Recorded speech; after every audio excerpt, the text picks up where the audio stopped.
Welcome to What Would You Say? Every week on this channel, we equip Christians to answer difficult questions about faith and culture. If you like What Would You Say, a free way to support us is by hitting that subscribe button.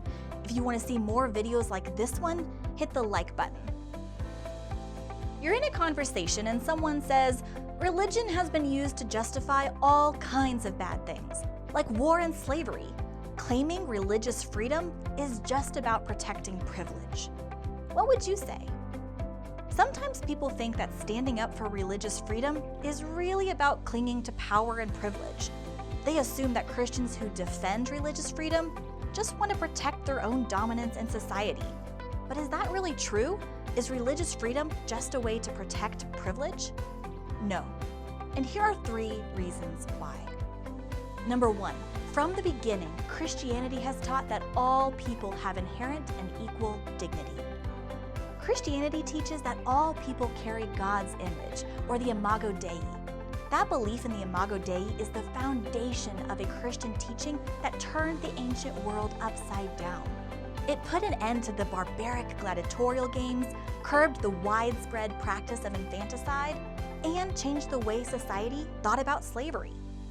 Until the early church, everyone in history accepted slavery as a fact of life. But the idea of the imago Dei led Christians, most notably the Apostle Paul, to realize that all people are created in God's image and are worthy of equal dignity. Very early in the history of Christianity, Christians took a stance against slavery. Christian communities pooled money to buy slaves and set them free. In a 4th century letter from St. Augustine, we read of a group of Christians who freed an entire ship full of slaves.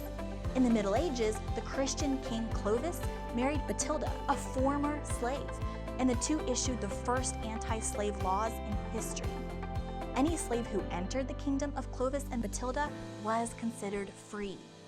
The Christian philosopher Thomas Aquinas wrote that slavery violated the law of nature. During the Renaissance, 4 popes openly condemned the slave trade. In both England and America, the abolition movement was led by Christians. The same can be said of Christian pastors like Martin Luther King Jr. in the civil rights movement. Today, many of those at the forefront of the struggle to end sex slavery and human trafficking are Christians. While it is true that certain groups in the Civil War South tried to use Bible verses to support race-based chattel slavery, their wrong interpretation of those verses was well outside the mainstream of Christian history. Because of Christianity's teaching about the imago Dei, Christian communities have worked from the beginning to protect the vulnerable. Number 2, the idea of religious freedom also comes from the belief in the imago Dei. Just as Christianity brought about the end of slavery, it also uniquely promotes the idea of religious freedom. Both teachings come from belief in the image of God and the inherent dignity of each person. It is impossible to separate respect for the human person from respect for religious freedom. Christianity asserts that all people are worthy of equal dignity.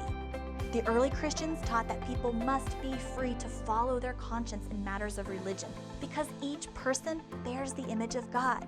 That's what phrases like free will or moral agency mean. No one can force another person to believe something against their own will. From its opening pages, the Bible teaches that every person is made in God's image. That core understanding of human dignity means Christians must stand for freedom, including the freedom for every image bearer to live according to their beliefs. Number 3, religious liberty, by definition, is equalizing. It is freedom for all people, not just for one group. Religious freedom is an application of the Golden Rule: do unto others as you would have them do to you.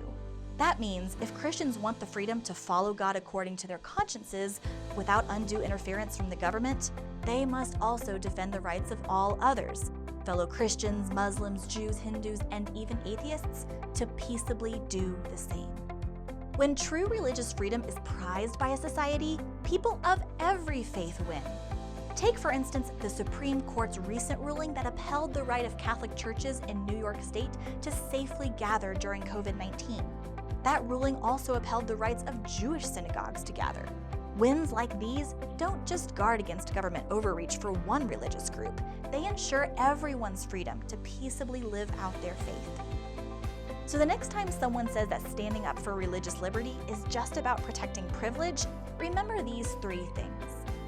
Number 1, from the beginning, Christianity has taught that all people have inherent and equal dignity. Number 2, the idea of religious freedom also comes from the belief in the imago Dei. Number 3, religious liberty, by definition, is equalizing. It is freedom for all people, not just for one group. For What Would You Say? I'm Brooke McIntyre.